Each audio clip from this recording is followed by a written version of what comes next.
Salut chers compatriotes congolais, nous revenons à nouveau par rapport à la sortie aujourd'hui d'Azarias Ruberwa. Nous sommes dans l'obligation de faire les points à propos de cette intervention-là pour la simple raison que le Congo a besoin de se libérer. Et cette libération ne peut arriver que lorsque nous serons suffisamment armés, scientifiquement, spirituellement et politiquement.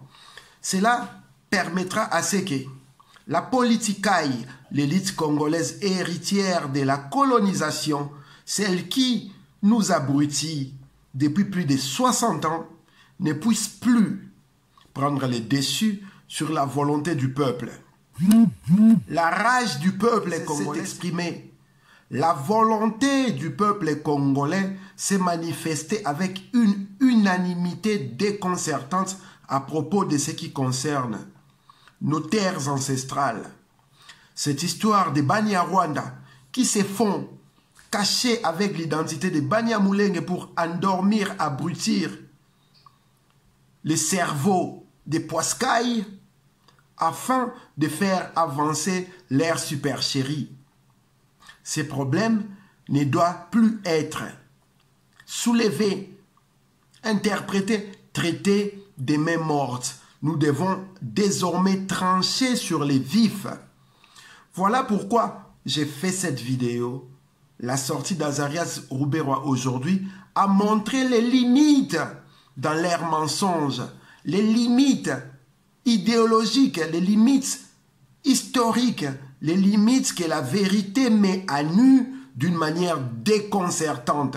Je pense que ces journalistes mainstream du système qui accompagnent, qui veulent à tout prix créer une situation d'une entité qui va grignoter au fur et à mesure la nation Congo. Je pense qu'aujourd'hui, ils ont compris que les Congolais ne sont pas prêts à abandonner leur terre ancestrale.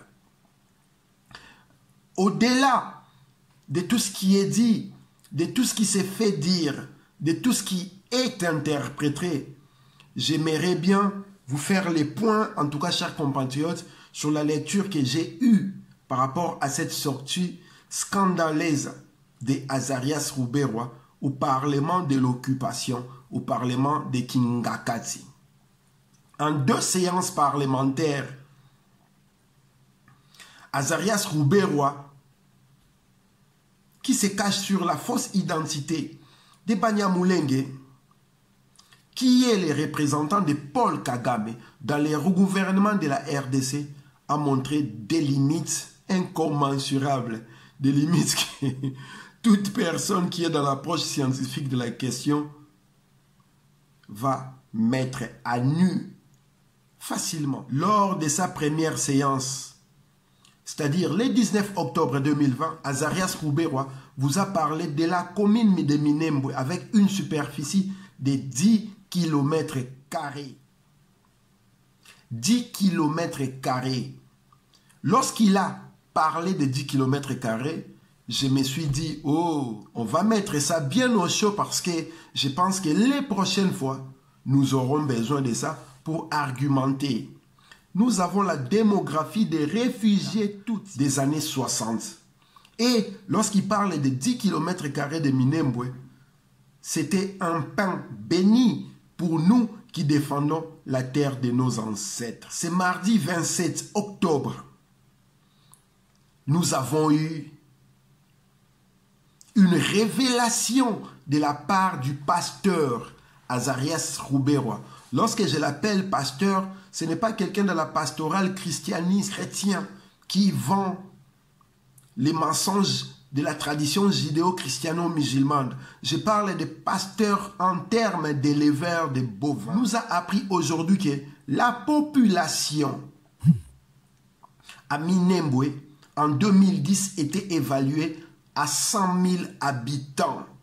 Vous vous rendez compte, chers compatriotes, 2010, 100 000 habitants. 10 ans après, normalement, nous devons doubler.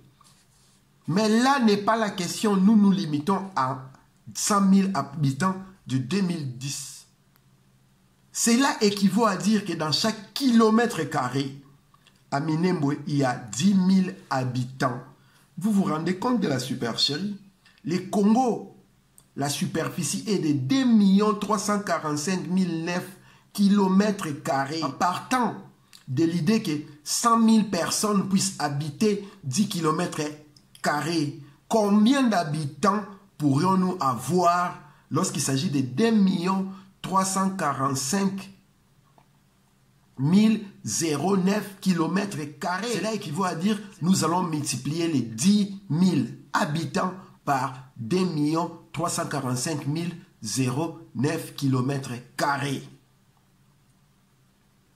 Cela nous donne un chiffre démentiel, un chiffre de malade, quelque chose que personne ne peut imaginer que sur ce territoire-là du Congo, nous puissions avoir 23 450 90 000 habitants. Sauf que vous n'êtes pas sans le savoir que le Congo, aujourd'hui, est évalué à plus ou moins 85 millions d'habitants. N'oubliez pas que Minembwe est entre guillemets une zone de guerre, là où tous les jours, il y a des plaintes de lamentation comme quoi des troupes armées se battent. Comment on a pu accumuler autant d'habitants dans un territoire qui est sujet à des affrontements matin, midi et soir? Ou Bwenge de Banyarwanda ne va plus jamais passer. 23 450 millions d'habitants pour une superficie de 2 345 009 km², soit 10 000 habitants par km². Tel est le mensonge d'Azarias Ruberwa. Le pasteur Azarias Ruberwa nous a sorti aujourd'hui sa posture de pasteur christianisé, crétin, voulant jouer avec la mentalité chrétienne de la majorité de la population congolaise, celle qui est coupée du fil rouge de son histoire. Lorsqu'on lui a parlé de sa nationalité, il a dit à haute voix qu'il se remettait à la Constitution, à l'article 10, alinéa 2 et 3. Ça fait un moment que nous ne cessons de vous dire à haute voix que cette constitution-là a été écrite pour donner des droits aux étrangers plus qu'aux propriétaires des terres. Lorsque Azarias Ruberwa vous en renvoie à l'article 10, alinéa 2 et 3, c'est justement, il s'agit de la question d'origine, de la nationalité d'origine. Et cette constitution-là, qui ramène la nationalité d'origine à 1960, est une aberration inacceptable pour la simple raison que le Congo a été créé au 25 février 1885 à la conférence de Berlin. Le Congo n'a pas été créé au 30 juin 1960. Donc vous ne pouvez pas donner la nationalité d'origine aux personnes appartenant au groupe ethnique qui faisaient partie des personnes et territoires qui sont devenus au 30 juin 1960 la République a démocratisé du Congo. Au contraire, pour réclamer la nationalité d'origine, nous devons faire partie des groupes ethniques dont les personnes et les territoires composaient ce qui est devenu au 25 février 1885 l'État indépendant du Congo. Parce que l'État indépendant du Congo, c'est lui qui est l'actuel République à démocratiser du Congo. La question à propos de ceux qui ont écrit votre constitution revient sur la table.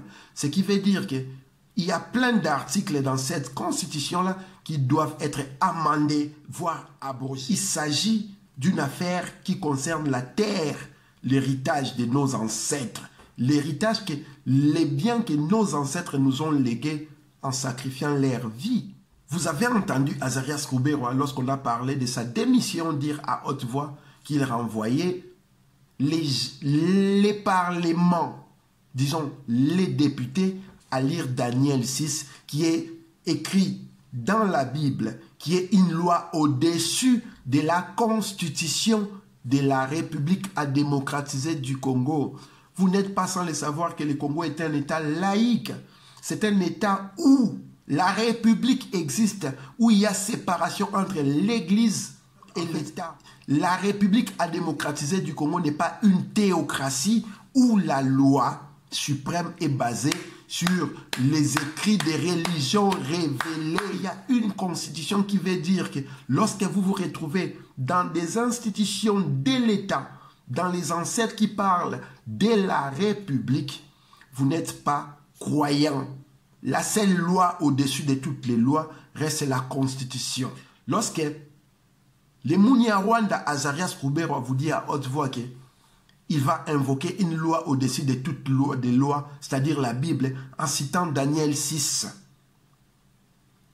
En plein Parlement de la République, là où il y a les députés, il vous dit à haute voix que votre constitution n'a pas de pouvoir sur lui. C'est un acte de haute trahison. Il n'y a pas autre loi dans les institutions de la République au-dessus de la Constitution. Ça m'a étonné de ne pas voir un tollé de députés qui étaient dans la réunion. Ça m'a étonné de ne pas voir des réactions dans les réseaux sociaux.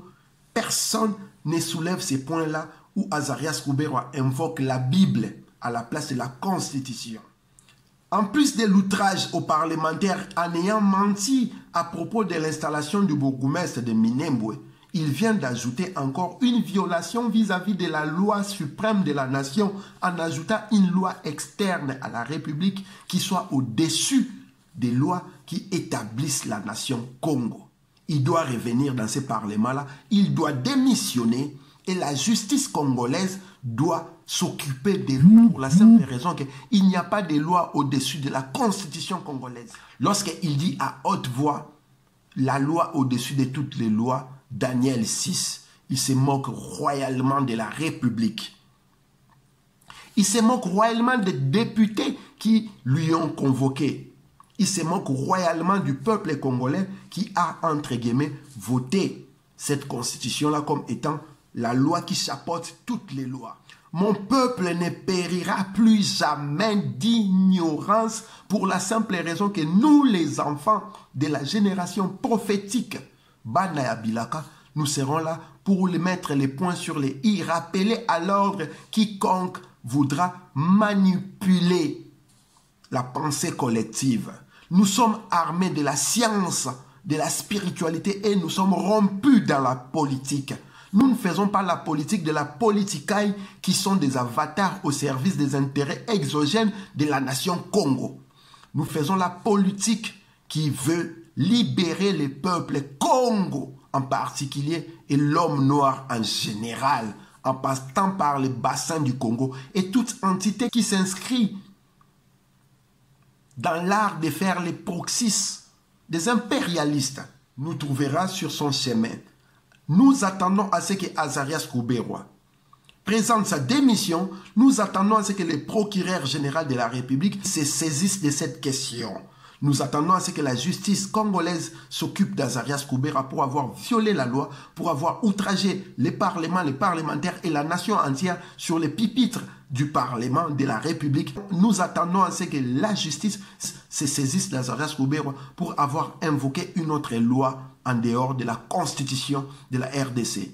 Et nous attendons de toi, Chilombo Bizimungu Pétain Wakanambe, à ce que tu promulgues l'ordonnance ou les décrets annulant la création de la commune de Minembwe et l'installation du bourgmestre de Minembwe.